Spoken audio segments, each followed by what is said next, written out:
Está reunido o Conselho Consultivo. Vamos hoje olhar para aquilo que é ainda o rescaldo do G8, mas também para a situação na Europa e, claro está, aquilo que se está a passar em Espanha, nomeadamente ao nível do setor financeiro, quando o Ministério da Economia decidiu avançar com uma gigantesca auditoria aos balanços do sistema financeiro em Espanha. São convidados desta edição António Gaspar, professor universitário, e também Pedro Marques, deputado. Agradeço aos dois a vossa presença neste Conselho Consultivo. Professor, começo por si para lhe perguntar como viu o G8 e, eventualmente, a falta de conclusões ou conclusões, de facto, muito pouco orientadoras relativamente a este encontro dos grandes da economia mundial. Olá, Rui, bom dia. Bom, eu diria que a principal conclusão foi, digamos assim, como um passo de mágica nos últimos 15 dias ou 3 semanas, ninguém falava nisso, não é? Mas toda a gente começou a falar a partir de 3 semanas desta parte, sobretudo quando em França já se perspectivava a vitória do candidato socialista, que todos perceberam de repente que sem crescimento e sem o combate ao desemprego as coisas não se resolvem. Ou seja, andaram muito tempo a apostar em austeridade fortíssima, sem perceber que a austeridade, para além de um certo e determinado limite, criava disfunções, portanto, que são aquelas que nós vivemos neste momento. Portanto, claramente, a conclusão a retirar, a principal conclusão a retirar, digamos, do encontro de Camp David foi que, de facto, os Estados Unidos também estão a alinhar pelo mesmo diapasão e a agitar a bandeira para a Europa que, de facto, as situações só se conseguem resolver, os problemas que os países, os mais débeis, neste momento vivem, só se conseguem ultrapassar, desde que se combine, de facto, a disciplina orçamental, que é imprescindível e não podemos de maneira nenhuma fazer letra morta sobre esse tema, mas, ao mesmo tempo, avançar com programas que, na sua gênese, consagrem um desenvolvimento económico desses países, sustentando um nível de emprego aceitável. Portanto, eu diria que essa foi a principal conclusão e é interessante ver que nos últimos 15 dias, 3 semanas, é que parece que o ovo de Colombo teve a sua solução, não é? Porque até aí era só, digamos, aqueles programas que levaram a Grécia onde ela está hoje, também por culpa dos próprios gregos, naturalmente, mas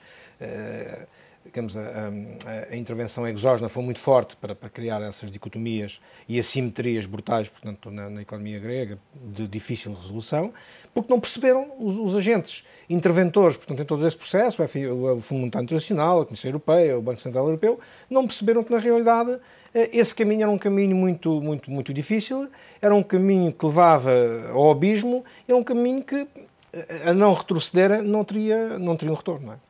Pedro Marques, há de facto esta pequena alteração, ou enfim, eu pergunto se é pequena ou se é substancial, se de facto pode ser mesmo profunda, e há também, passo a passo, um discurso inicial e depois também um conjunto de ações de François Hollande, nomeadamente colocando ou tentando colocar na agenda, num jantar que vai ter com Angela Merkel já amanhã, nesta quarta-feira, relativamente de novo à questão das eurobonds. Era um tema que estava praticamente afastado por os principais responsáveis alemães. De repente este tema volta para cima da mesa e volta, obviamente, numa voz que tem alguma força, que é o presidente recém-eleito da França. Sim, bom dia, Rui. Eu gostava de dizer que relativamente ao G8 foi muito preocupante, mas também já tem sido habitual, infelizmente, a falta de capacidade da Europa de falar a uma só voz. A Europa deu sinais extremamente preocupantes no G8. A falta de consenso relativamente à questão do crescimento económico levou a umas conclusões absurdas que não tinham nada a ver com as discussões e com o que vinha saindo das discussões do G8, que foi, nas conclusões dizia-se qualquer coisa do tipo, nem todas as soluções são, digamos, adequadas para... Nem a mesma solução não é adequada para todos os casos e, portanto, alguns mais disciplina fiscal. Portanto, isto foi claramente para satisfazer um pouco a Alemanha. Relativamente às taxas sobre as transações financeiras, a Europa nem nisso conseguiu aparecer unida no G8 e sabe-se que há oposição importante, nomeadamente dos Estados Unidos no G8, relativamente à questão da taxa sobre as transações financeiras. A Europa mais uma vez não conseguiu aí aparecer unida. Os sinais relativamente à necessidade e ao caminho das políticas de crescimento económico vão se alargando. A Alemanha parece nessa matéria estar cada vez mais isolada, mesmo a nível agora mundial. Barack Obama precisa que a economia europeia, pelo menos, não trava fundo para aguentar a situação económica americana.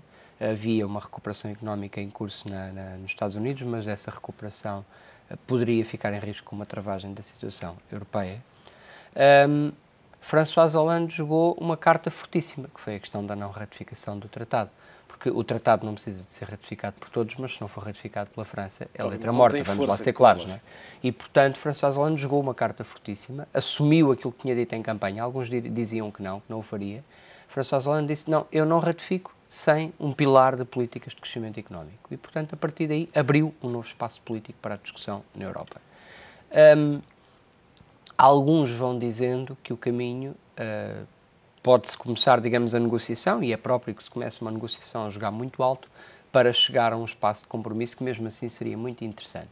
Alguns dizem que esse espaço pode ser um reforço substancial das garantias e dos empréstimos do Banco Europeu de Investimentos associados ao lançamento das chamadas Project Bonds, que é digamos, um ramo, um subgrupo daquilo que podia ser o lançamento das Eurobonds. E, portanto, Project Bonds estritamente dirigidas a investimentos prioritários, em energia, em transportes, comunicações, portanto, uma Europa mais próxima e uma Europa mais verde e uma Europa menos dependente do ponto de vista energético. Parece ser esse o caminho que pode estar a ser trilhado. Esta, digamos, estratégia de François Hollande pode ser avançar com aquilo que é uma proposta de Eurobonds para recuar para algo mais focado, que são as Project Bonds, por exemplo. E essa é um bocadinho a minha leitura, e como digo, dos sinais e das negociações que se vão fazendo, das posições, por exemplo, do SPD, o Partido Social-Democrata Alemão, vão nesse sentido.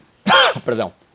Portanto, incluem a questão da taxa das transações financeiras, uma melhor regulação dos sistemas financeiros, incluem até uma Europa social que garanta mínimos sociais no quadro europeu e que não haja uma concorrência fiscal e social desleal, um dumping social ou fiscal na Europa, isso é muito importante, e depois incluem esta dimensão do melhor aproveitamento dos fundos comunitários que não estão ainda utilizados. É preciso recordar que se eles não forem aproveitados e não houver decisões adequadas para o efeito, eles depois podem recuar, esses fundos podem recuar aos orçamentos nacionais em vez de ser aplicados nas economias com mais necessidade no sul da Europa, e incluir realmente, portanto, uma alavancagem, como se costuma dizer, dos fundos do Banco Europeu de Investimentos, para que ele possa emprestar ao setor público, mas sobretudo também aos setores privados das economias europeias, e então as Project Bonds. E portanto eu acho que pode ser uma estratégia negocial, não me parece nada mal se assim for.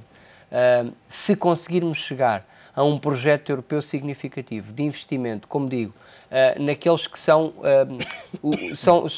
as infraestruturas ou são os investimentos necessários para colocar a Europa na rota daquilo que é a Estratégia 2020, portanto uma Europa mais sustentada em tecnologia de informação, uma Europa com melhores comunicações, nomeadamente de informação, mas também de pessoas e mercadorias, uma Europa ambientalmente mais eficiente do ponto de vista da sua economia e uma Europa muito menos dependente energeticamente do exterior, então estamos a fazer bem e estamos a impulsionar a procura, ao fim e ao cabo, na Europa, nesta fase absolutamente depressiva, digamos, em que nos encontramos do ponto de vista económico.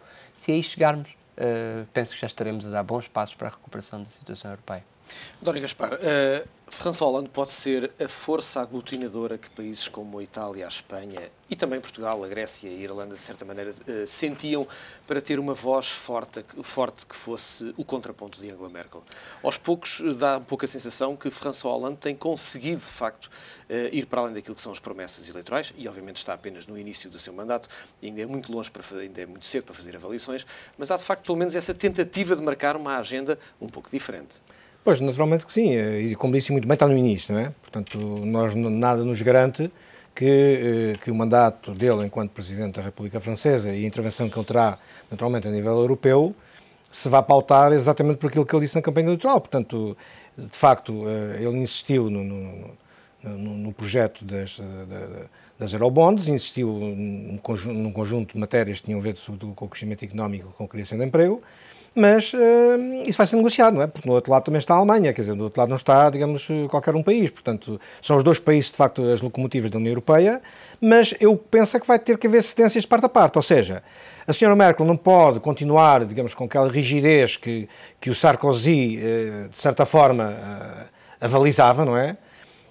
E também o François Hollande, penso eu que haverão, da parte dele existirão alguns temas em que ele não digo que vai deixar cair, mas vai ceder, portanto, porque vai ser um processo de negociação entre a França e entre a Alemanha, e eventualmente aí poderá não ser exatamente aquilo que François Hollande vem anunciando, mas não tenho dúvidas de uma coisa, portanto, isso aí penso que todos estejamos em consonância, portanto, é que a chegada de uma cor política diferente ao Eliseu, naturalmente com ideias distintas daquele que era o inquilino que estava lá anteriormente, vai trazer naturalmente mais, eu diria, uma dinâmica diferente e vai, sobretudo, para os países que estão em grandes dificuldades. Não nos esqueçamos que François Hollande, um homem da esquerda, um homem do Partido Socialista, que tem, naturalmente, também por força da sua doutrina partidária, tem preocupações completamente diferentes daquela que tinha Sarkozy.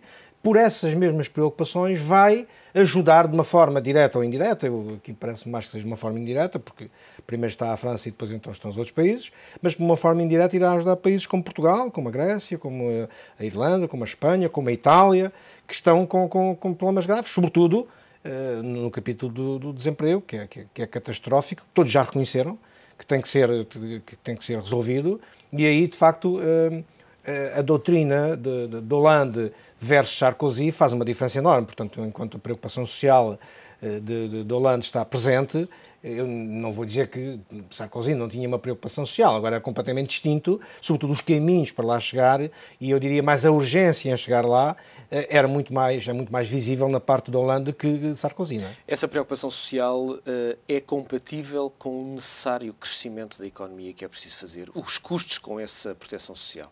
Não, eu diria que tem que ser. Agora temos é que escolher, ou os agentes decisores irão ter que escolher os caminhos, não é? Porque há muita gente em todos os países, muita gente a viver à custa do Estado, debaixo do respeito de chuva do Estado, e não pode continuar assim. Portanto, nós não podemos ter aqui condições em Portugal sociais que têm os países do Norte da Europa. Porque os países do Norte da Europa são países ricos, países que têm condições estruturais diferentes e têm uma cultura completamente diferente. Eu conheço particularmente bem aquilo que se passa, por exemplo, na Dinamarca, em termos de proteção social, mas também sei, em termos fiscais, o que se passa na Dinamarca. Portanto, ou seja, tem uma fiscalidade brutal, mas também tem uma proteção social enorme. Eu diria, ao mesmo nível que tem a carga fiscal. Nós, isso é incompatível. Só temos a carga fiscal. Exatamente. Portanto, seria incompatível para Portugal e não se pode importar, porque há situações culturais, há situações dos próprios países, e o que me parece a mim é que nos últimos anos viveu-se em Portugal uma situação em termos sociais, eu acho muito bem que haja uma proteção social dos mais desfavorecidos. Agora, nós temos que perceber onde é que vai o limite do país. E nós ultrapassamos, a meu ver, nos últimos anos, ultrapassamos o limite que o país podia sustentar, isso, e para ser sustentável no médio prazo, não diria já no longo prazo, mas no médio prazo, certas e determinadas proteções sociais. Portanto, proteção social sim, mas sempre de acordo com a riqueza gerada internamente nos países, e os Estados não se podem, digamos, endividar como se endividou o Estado português e como se endividaram outros Estados de outras nações europeias, muito além da sua capacidade de endividamento, é como nas famílias, não é? Portanto, para viver de uma forma equilibrada, o serviço da dívida que o rendimento do agregado familiar sustenta tem que ser equilibrado, senão entram em incumprimento. Portanto, aqui nos países a lógica é exatamente a mesma. Não é? Pedro, relativamente a esta questão, e para fechar, a questão de François Hollande, vimos isto em Camp David, François Hollande acaba por chegar com um conjunto de forças, nomeadamente algumas que não estavam lá presentes, por exemplo, Espanha, mas, por exemplo, a Itália e os próprios Estados Unidos, a sustentarem e a reforçarem, a sublinharem também aquilo que é o discurso de Hollande. Hollande pode-se transformar numa espécie de voz agregadora de todas estas ideias relativamente a uma nova estratégia para a Europa? Eu admito que isso possa acontecer. François Hollande chega ao poder com uma vantagem, a vantagem de ser um homem normal e, portanto, não vir como nenhuma espécie de, digamos, agenda messiânica que vai procurar resolver os problemas todos e depois rapidamente as coisas são frustradas. François Hollande chega ao poder como um homem normal, mas que vem para procurar resolver os problemas das pessoas e, de alguma maneira, também da Europa. E que compreende bem, é uma pessoa experiente do ponto de vista político, compreende bem o papel que a França pode ter neste processo.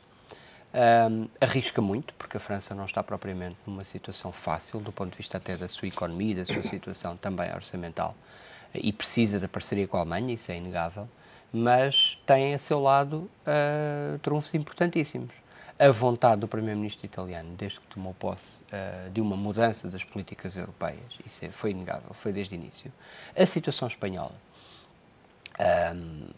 dizia há 2 dias António Vitorino, que preside atualmente a Notre Europe, António Vitorino dizia: não temos simplesmente a firewall necessária, com muita probabilidade, na Europa, nomeadamente para a situação espanhola, e eu acrescentaria a situação italiana. Portanto, não temos manifestamente a possibilidade de deixar cair o euro, de arriscar que os mercados ataquem países com a dimensão da Espanha e da Itália. A situação espanhola é extremamente complexa, como se sabe, sabe-se até pouco ainda sobre ela, sabe-se apenas que, no fundo, o Banco Central espanhol foi desautorizado na sua tutela, digamos, da situação dos bancos e teve que ser criado uma auditoria específica. Permita-me só fazer aqui um parênteses. E só para terminar, para dizer isto, que é, não é só a situação espanhola que é desta complexidade, é também a queda do governo holandês. Isto é da maior importância, porque era um elemento central do apoio político a Merkel na estratégia da consolidação pela consolidação.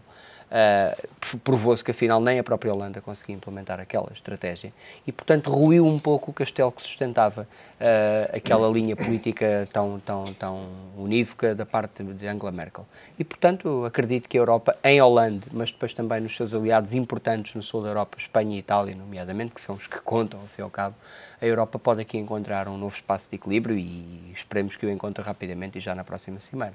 Relativamente à questão de Espanha que o Pedro estava a levantar, há de facto aqui uma situação, no mínimo curiosa, que é o Ministério da Economia contratar duas auditoras internacionais, no caso a Roland Bergen e também a Oliver Wyman, para auditar os balanços dos bancos espanhóis, nomeadamente para descobrir situações que não estejam claras, digamos assim. Uma atividade que é talvez a única, para além das previsões económicas, que os bancos centrais neste momento têm, que é a de supervisão. Falhou redondamente aqui a supervisão. A supervisão no quadro europeu falhou manifestamente e tem falhado sistematicamente. E o problema aqui é um problema de confiança. Quando acontece uma situação como a que aconteceu no Bankia, nomeadamente, aqui em Espanha, portanto, que era a situação das caixas, não é? O Banco Central devia ter acompanhado toda aquela situação da bolha imobiliária e das suas consequências no sistema financeiro. O governador do Banco Central entreteve-se bastante durante os últimos anos a fazer oposição ao anterior governo, basicamente era o que fazia, com muitos avisos económicos, a fazer muita política, digamos assim, a partir da função que desempenhava, mas esqueceu-se da função importantíssima de supervisão do sistema financeiro. Bom, é de tal maneira, isto não é propriamente novo, eu acho que isto é um misto de tentativa de mostrar aos mercados que se está a tentar credibilizar essa auditoria e acredito também que possa ter um pouco a ver com a própria, com indicações vindas de Bruxelas e de Frankfurt, do Banco Central Europeu, de tentar chamar aqui entidades que não estejam comprometidas com o próprio sistema financeiro, que venham de fora olhar a sério para o sistema financeiro espanhol. Mas é um sinal horrível do ponto de vista da soberania, se quisermos assim, de um Estado, ter que substituir a sua autoridade de supervisão, o seu Banco Central, por auditoras privadas, estrangeiras, para olhar para o sistema financeiro. É muito preocupante, é um sinal dos tempos, é um sinal da falta de confiança dos mercados, mas também de outros países e de outras instituições em alguns países. A supervisão financeira tem que mudar profundamente na Europa. Não é só na Europa, nos Estados Unidos também houve problemas gravíssimos, como nós sabemos. E continua a haver. E continua a haver bom, eu julgo que nós há década e meia atrás, nós mundo, aligeirámos excessivamente a supervisão financeira, deixámos criar os tais bancos demasiado grandes para cair, os too big to fall, desregulámos excessivamente a atividade do setor financeiro e agora estamos a pagar muito caro essa situação. O que tenho esperança é que se perceba que a crise em que estamos agora mergulhados, a crise das dívidas soberanas, nasceu, sobretudo, não foi propriamente, e o professor António Gaspar permitir-me-á que discorde pontualmente, o grande crescimento das dívidas públicas na Europa não teve a ver com o crescimento dos sistemas de proteção social. Ainda agora saiu um relatório muito importante da Comissão Europeia sobre as consequências do envelhecimento, que é a grande força de mudança demográfica que está em curso sobre os sistemas de proteção social. Deu sinais muito positivos para o sistema de proteção social português. Nós tivemos um crescimento muito grande da dívida pública recentemente, por resposta à crise das dívidas soberanas, a comprar massivamente dívidas dos bancos, nomeadamente, a entrar no capital dos bancos, como foi o caso da Irlanda, como provavelmente ainda será o caso em Portugal. A dívida pública, o déficit público, Krugman disse, salvou o mundo, nomeadamente em 2009. Seguramente salvou muitos bancos da ruína nos últimos anos. Agora, nós temos que pôr noção às contas públicas, isso para mim é absolutamente inegável, mas não saímos desta situação sem recuperar a procura, sem recuperar ao fim e ao cabo a situação económica.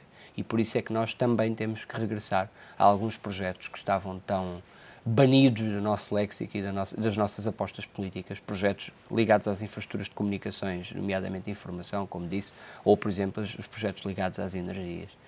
Esse tipo de consenso é que nós não podemos abandonar. Perceber hoje a situação da Europa e perceber o quanto ela influencia a própria situação mundial. Mas a Europa tem que fazer o seu trabalho de casa e a Europa tem que ser mais solidária E talvez com a Holanda a Europa possa começar a ser mais solidária. No fundo, é um movimento que daí pode nascer, talvez. António Gaspar, que leitura faz desta questão espanhola com duas consultoras internacionais a fazerem o trabalho que o regulador não fez? É verdade.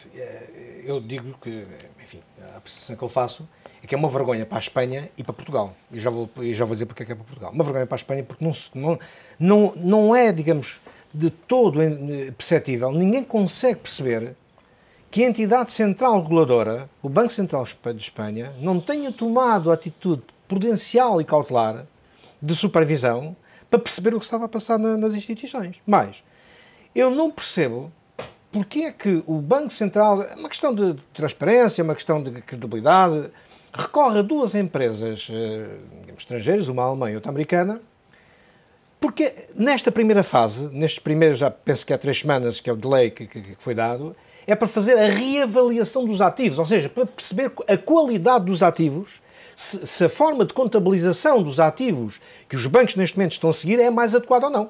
Porque eu não me admiro absolutamente nada que, como sabe, portanto, desde que haja condições conjunturais ou estruturais que assim digamos, o impliquem, os bancos, todas as empresas, à luz das normas internacionais de contabilidade, às normas das contabilidades bancárias, à luz das normas das contabilidades bancárias, são obrigados a fazer uma reavaliação do seu ativo, para baixo ou para cima. Portanto, e as regras são bem claras, como é que se faz essa reavaliação? Quer as NICs, quer as normas de contabilização bancária. E é uma vergonha, de facto, para a Espanha, quer dizer, é reconhecer a incompetência, o laxismo que o Banco Central espanhol teve em todo este processo. E é, digamos, ao mesmo tempo, é vergonhoso para Portugal. Porquê? Porque nós tivemos aqui um processo em tudo idêntico àquele espanhol e não houve coragem aqui em Portugal de tomar uma decisão como o governo espanhol tomou. Ou seja, passou-se com uma esponja por cima da entidade reguladora, por cima, digamos, do Banco de Portugal, de quem fazia a supervisão. Deu-se prémios a pessoas que fizeram a supervisão, estou-me a referir naturalmente ao BPP e ao BPN. Situações que ninguém entendeu em Portugal, que estão a custar-nos a nós contribuintes. Ninguém sabe ao certo quantos são, dizem 5 mil milhões, 8 mil milhões, não sei, ninguém sabe, pensa ao certo quanto custará, digamos, só o BPN, já não estou falando do Banco Privado Português, só no BPN. Quer dizer, isso acaba por ser uma vergonha para Portugal também, porque tem um espelho aqui ao lado onde não se reviu. Ou seja, aqui ao lado, o Banco Central espanhol tomou, digamos, não tomou as providências que devia tomar, a situação caiu onde caiu e houve a coragem por parte do governo de, primeiro, o presidente do Bankia saiu logo, foi automaticamente, no Banco Central de Espanha está a acontecer o que está a acontecer, portanto, e não houve em Portugal a coragem política para fazer, não digo mesmo uma coisa parecida, digamos, uma situação que digamos, rompesse de uma forma definitiva com aquilo que tinha acontecido. Portanto, eu penso que o problema dos bancos espanhóis, eu teria quase certeza, penso, mas tenho quase certeza, é um problema dos ativos, naturalmente toda a gente sabe que é um problema dos ativos. A economia espanhola andou a crescer durante 10 anos, ou mais 10 anos, a 2 dígitos, por custa, naturalmente, do imobiliário. Imobiliário esse que depois teve a quebra que todos nós sabemos, e hoje o que é que acontece? Há muitos bancos que têm os seus ativos avaliados ainda ao preço de há 10 ou 12 ou 13 ou 14 anos, não fizeram ainda o ajustamento. Portanto, isto faz-me parecer um pouco, digamos, com as devidas distâncias, aquilo que aconteceu no Japão, aqui há uns 15 anos. Mas há aqui uma questão também que é preciso olhar, e temos apenas 30 segundos, que é a questão, essas contas foram assinadas por auditores e por conselhos fiscais. Foram, é verdade, sim, é verdade. Mas ninguém viu. É verdade, mas ninguém viu porque faltou, mesmo dentro da própria instituição, e agora vai fazer um pouco de advogado do diabo, sabe que essas coisas muitas vezes convém às instituições não reconhecer a desvalorização dos ativos, não é? Porquê? Porque, como sabe... Mas as normas obrigam essa desvalorização. Mas obrigam a fazer uma coisa que eu ontem vi, estava a consultar justamente o Ministério das Finanças espanhol, e só para provisões estima-se que sejam necessários 22 mil milhões de euros, só para provisões. E esse dinheiro neste momento custa a encontrar? Não, claro. Custa agora e custava no passado. Porque se fosse reconhecer no passado essa decalagem, as provisões já tinham que ser feitas há muito mais tempo. António Gaspar, Pedro Marques, é sempre um prazer contar com o vosso comentário. O Conselho Consultivo fica por aqui. Aproveite este dia.